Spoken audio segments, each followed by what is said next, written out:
Bismillahirrahmanirrahim. Assalamualaikum warahmatullahi wabarakatuh. Bertemu lagi dengan saya, Zulfatul Hanifah. Apa kabar semuanya teman-teman? Insya Allah kita semua selalu dalam keadaan sehat walafiat dan dijauhkan dari pandemi COVID-19. Alhamdulillah, kali ini saya masih diberikan kesempatan untuk membuat konten video pembelajaran. Jika video sebelum-sebelumnya itu bermacam-macam, ada tentang traveling, ada tentang video pembelajaran. Nah, pada video ini, di kesempatan ini, saya akan kembali membuat video pembelajaran yang insya Allah bermanfaat untuk anak kelas 7 SMP. Video ini saya ingin menyampaikan materi tentang kalor dan suhu. Ya, pernah mendengar tentang suhu dan kalor? Ya, tentunya suhu dan kalor itu tidak lepas dari kehidupan kita sehari-hari ya teman-teman. Ada yang tahu apa itu suhu dan kalor? Pasti semuanya penasaran. Baiklah, sebelum menyimak video ini, maka agar lebih berkah ilmunya, marilah kita awali dengan membaca lafaz basmalah. Bismillahirrahmanirrahim. Baiklah, silakan disimak video ini sampai selesai. Baiklah teman-teman, kita langsung mulai saja. Yang pertama yang akan saya menjelaskan yaitu tentang suhu dan perubahannya. Jadi, suhu itu sangat sering ya, sehari-hari suhu itu pasti berubah-ubah. Terkadang kita merasakan suhu panas, terkadang juga kita merasakan suhu dingin. Akibat terjadinya perubahan suhu, maka terjadi juga pemuaian. Nah, teman-teman, di sini ada 3 macam pemuaian secara umum, teman-teman. Yang pertama, itu ada pemuaian panjang. Yang kedua, ada pemuaian volume. Yang ketiga, ada pemuaian luas. Apa itu tentang pemuaian?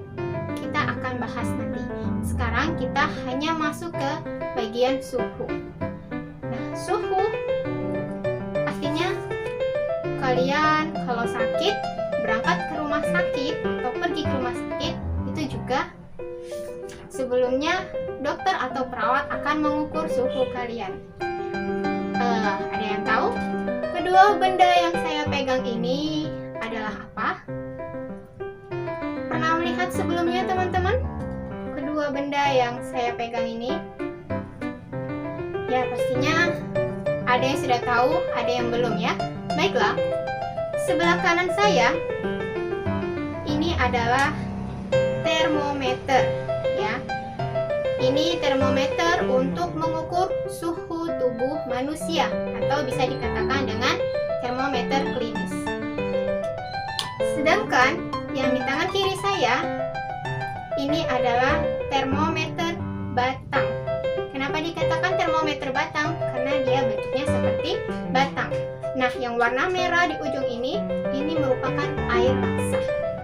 Jadi termometer ini berfungsi untuk mengukur suhu. Misalkan kita sedang memasak sebuah air, maka air itu dalam panci kita masukkan saja termometer batang ini, maka dia akan naik suhunya hingga air itu mendidih dan suhunya pun menaik sebesar 100 derajat Celcius.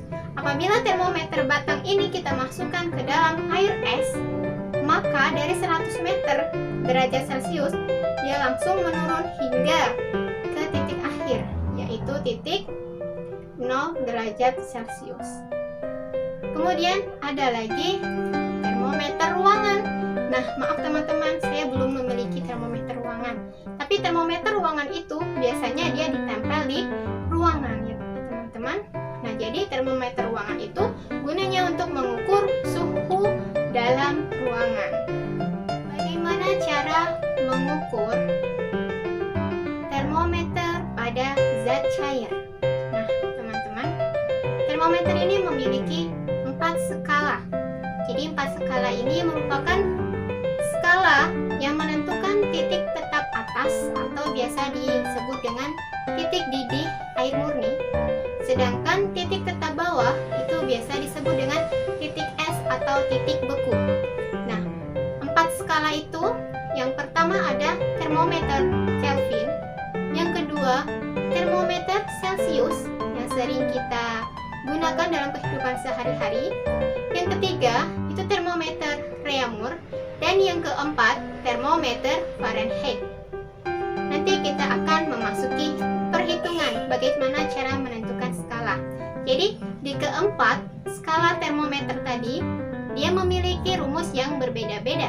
Jadi nanti kita akan membahas bagaimana cara mengukur termometer Celcius ke termometer Fahrenheit, kemudian mengubah dari termometer Reaumur menjadi termometer Kelvin. Nah, di sini kita akan membahas itu ya teman-teman.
Baik teman-teman, tadi sudah saya jelaskan penjelasan tentang termometer dan 4 skala pada termometer.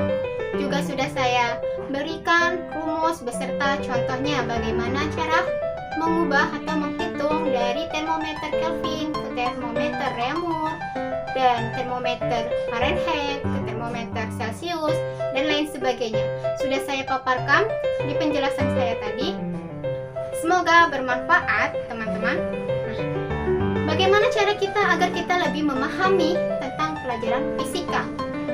Kalau soal perhitungan, kita tidak akan bisa memahami secara cepat apabila kita tidak melakukan banyak latihan-latihan soal.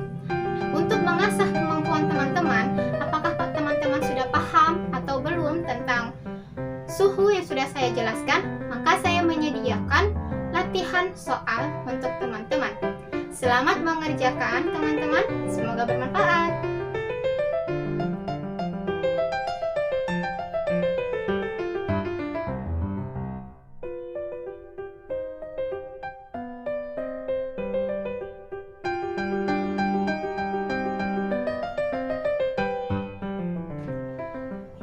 Ya teman-teman, itulah tadi latihan soal yang saya berikan. Semoga dengan latihan yang sedikit itu bisa mengasah kemampuan teman-teman. Dengan teman-teman banyak latihan-latihan soal, itu dapat menambah pemahaman teman-teman tentang suhu. Jika teman-teman masih juga belum memahami, maka bisa teman-teman putar ulang kembali video penjelasan saya. Marilah kita cukupkan video ini sampai di sini. Semoga bermanfaat untuk teman-teman.